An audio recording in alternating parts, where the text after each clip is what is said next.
Viewpoints on the talk station FM 107 AM 1240. We're now joined by the chairman of the North Carolina Republican Party, Robin Hayes. A lot to go through today. And, Congressman, and of course, formerly with representing North Carolina and Washington, D.C., Robin Hayes with us. Robin, I got to start with, are you all having a victory dance at the North Carolina Republican headquarters this year, right now? Absolutely not, Lockwood. I think that would be incorrect. We have always cared about the country and the state. Okay. And I think some people are a little bit carried away. I think it's important, and we are working very, very hard to point out the hypocrisy of the continuous barrage of Democrat criticism on Russian collusion and all the time they spend on the talk shows. And I'm specifically referring to Adam Schiff, who has made a career out of misrepresenting what happened. We're pointing out that hypocrisy, but at the same time, we're working to take a booming economy, make it better, low unemployment, make it even lower, secure our borders. Again, focus on things that really matter to the country and the people. You know, we were chatting a few moments ago with Blair Ellis with the Republican National Committee, and I had a caller earlier who posited the same thing, saying that this was not the appropriate time for a victory dance. In fact, he promoted the very thing you just promoted, and that is, let's get on with our individual agendas, our business, our agendas for America. And I was asking Blair about that as well, and she said, quite frankly, the Democrat agenda isn't right now focused on what's good for America, but rather on the political narrative. The question I have for you in North Carolina, how aggressive have the two parties been on this issue, or is there a focus on the issues and concerns for North Carolina citizens in both parties? I'm just curious. Again, looking first nationally, the Democrats have aimed all of their fire at getting rid of President Donald Trump. It would appear that they hate the president more than they love the country, and they have been examples of that time and time again. State-wise, the governor has spent the majority of his time on two things, raising money and suing. Right. Well, he did. Wait, pardon me. He was doing that before he was governor. When he was attorney general, he spent a great deal of time suing the state. Well, we've spent a lot of money paying his salary, educating him on how to file lawsuits. So I guess we're reaping what we sowed there. Good point. So, all right, I apologize. Raising money and suing have been the two primary activities for the governor. We're going to get to the governor here in a moment. I want to stick with the issue of the Mueller investigation with you for a few more moments. Robin Hayes, chairman of the North Carolina Republican Party, with us. Robin, the question now goes to what next for the Republican Party? At the national level, have you had communications with them? Obviously, and the presidents have a challenging time. The Republican agenda has had a challenging time getting press. Now, my question is it you just continue to do the same old, so as to say nothing's changed, we're going to continue this, or is there something new that's going to happen? A couple of things are happening. There have been a couple of very mild apologies from CNN and a few others as to how they've misled the public. I think we need to pick up on that and say, here's your opportunity to make it right by really covering the news and not being in the biased opinion business. I think that's very important. At the same time, social media, Twitter, those kinds of outlets have done a very good job of circumventing the falsehoods that the mainstream media have been putting out there. So, again, I think our folks need to become more sophisticated. And again, accuracy and truthfulness should be at the heart of anything that's done in any of those venues. But I think we will and are getting better at that medium all the time. But what this is about is, what do Republicans care about? Smaller government, more freedom, individual liberty, free enterprise. What are the Democrats focused on? And in the past, it's been theory. But look at California. 84% of California congressional delegation Democrat, 100% Senate, 100% state office. They got the highest tax in the country, highest number of people on welfare, highest number of illegal aliens. pay for it. They can't do it. They tried to give free health care, and they couldn't do it. So if you want to know what happens with the Democrats in control, you've got a very clear picture. You look at it. You look at what we're doing, more jobs, more economy, higher wages. It's just a dramatic contrast, and we need to kindly continue to point that out to our voters and others who we need to attract to grow our party. All right. Again, Robin, the other aspect of this, and you actually touched on this in relationship to the growth of the party, looking at the agenda for 2020, does this past weekend story, the Mueller Report, and we can bring up Michael Avenatti, which I find is really just a high dudgeon. It's just, as one of my callers said, is a sideshow. Does this change the focus? Does this in fact in some way change the plans for the Republican Party going forward? It doesn't change the dynamic. You talk about Avenatti being on the coast. Yeah. Just thought of a new term for him. He's the ultimate in trash trawler. Okay. And golly, why do we even waste any more time than that I agree on him? I like that.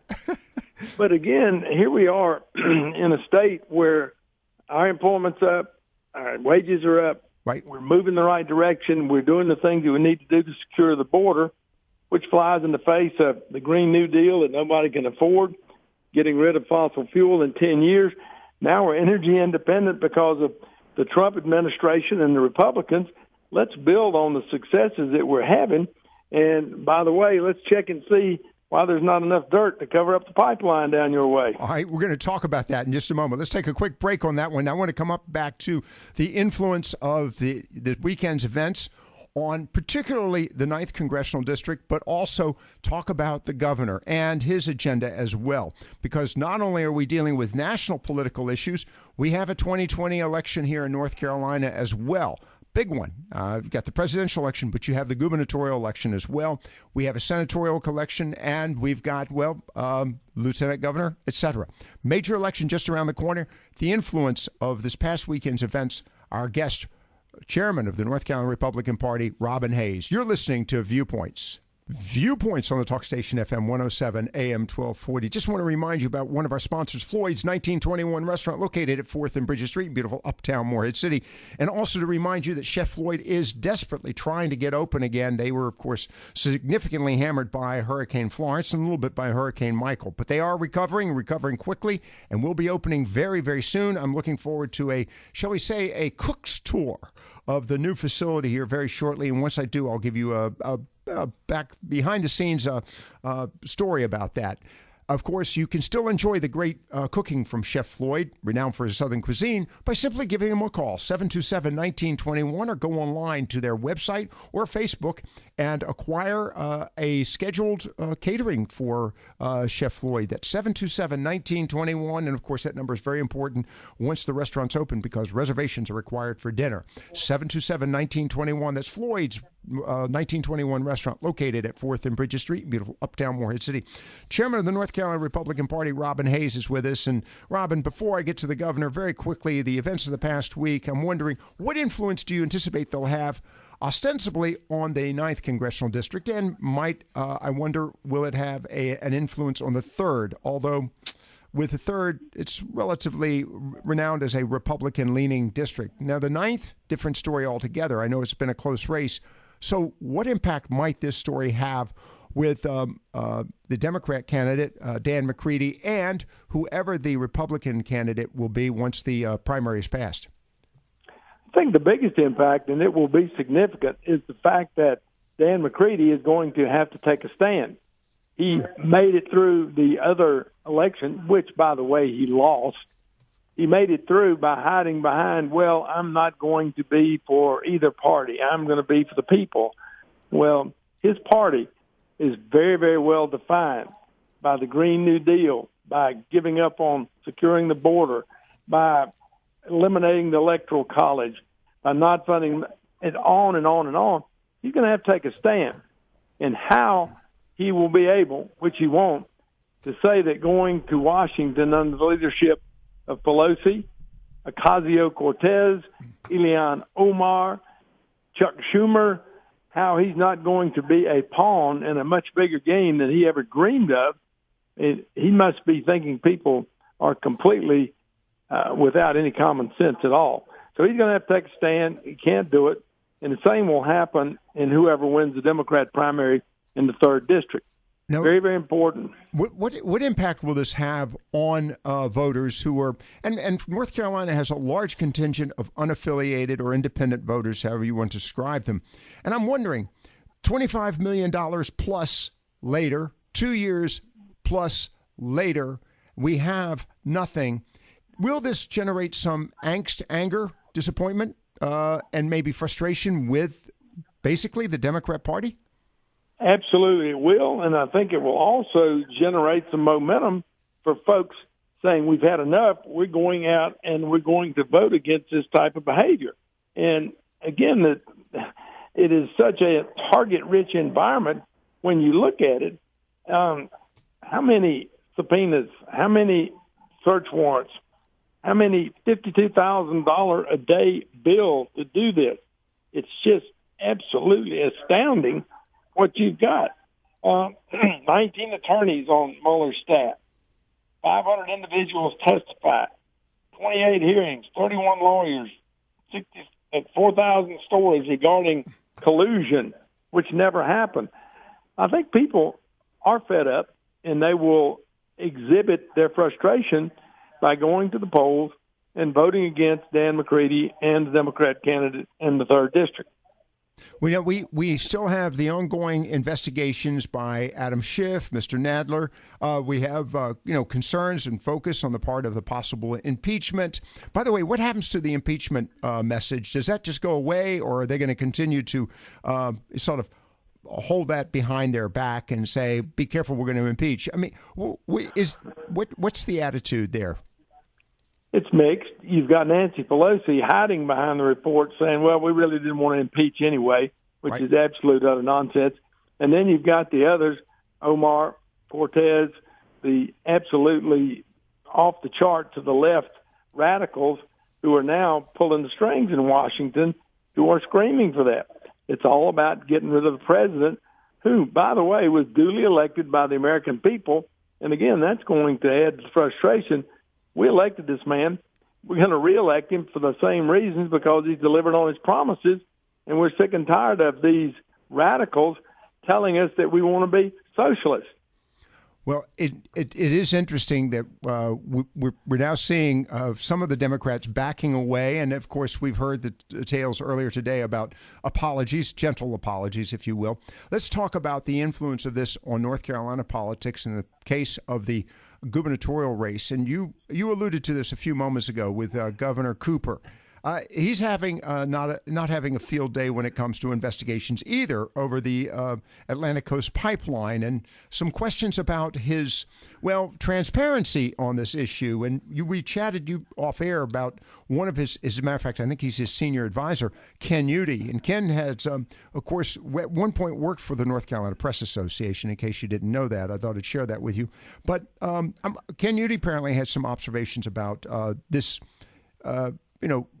research into the governor's activities associated with the Atlantic coastline. What can you share with us on that? Well, first and foremost, I've been a friend of Ken Udy's for years. Mm-hmm. I admire his intellect. I totally disagree with his politics and his policy.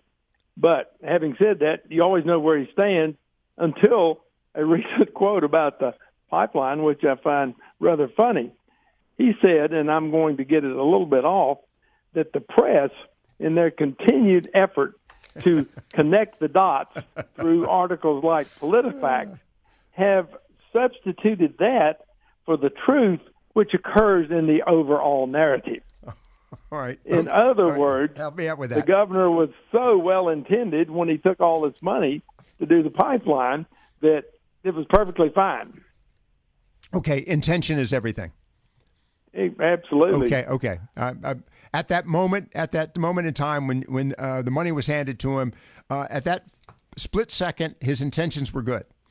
Absolutely. The intentions could have changed a few minutes afterwards or a few minutes beforehand, but that's not material. Yeah, right. Okay. Exactly. All right. I thought I'd get a little clarity on that one. What impact will this have on the gubernatorial race, in your opinion? I think he'll have a lot because, again, Governor Cooper is a nice guy. I was in the General Assembly with him. Mm-hmm. He has not done anything to help the state except to file lawsuits and raise money for his Democrat candidates. That's part of his duty. But in terms of governing, working with the legislature, trying to come up with some solutions that make sense, he's been absent without leave. So we've got a great candidate, only one at the moment, Dan Forrest. There very well could be others. Mm-hmm. But the contrast between free enterprise and making sure everybody's got opportunity to succeed will be a very stark contrast to Governor Cooper's record of non-performance, pipelines, all the things that he's done, lawsuits, but failing to defend the state on the marriage amendment being between a man and a woman. I think it's going to be a good run, and we'll do very well in that atmosphere. Does this, as we wrap it up with you, and you were chatting a few moments ago about, of course, improving the growth of the Republican Party in North Carolina, does the past weekend's events and of course, the issues you've just articulated, does this bode well for the Republican Party in North Carolina? It does, but what bodes even better is we're in the midst of having county conventions followed by district conventions, and there's record turnout in all the county conventions. We have a lot of folks who were reelected who've been tremendous stalwarts. We've also got a lot of new, young, enthusiastic folks who are committed to growing the party and believe in what we believe in. So optimism is high, energy's high, enthusiasm's high.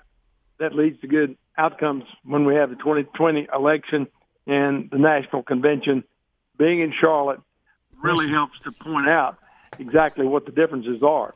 That's a very good point. I haven't even brought up the fact that the Republican National Convention will be conducted in Charlotte next year. If you'll stay with me, I'll chat with you briefly off air, but thank you very much for being with us. Robin Hayes, chairman of the North Carolina Republican Party, with us this afternoon. Stay tuned for more. Robin, you'll appreciate my conversation coming up in a few moments. We'll be chatting with a group of high schoolers. I'm curious, now that the Democrats want to raise the voting age or lower the voting age to 16, what's their opinion? I'll find out and let you know. Stay with us here on Viewpoints on the Talk Station.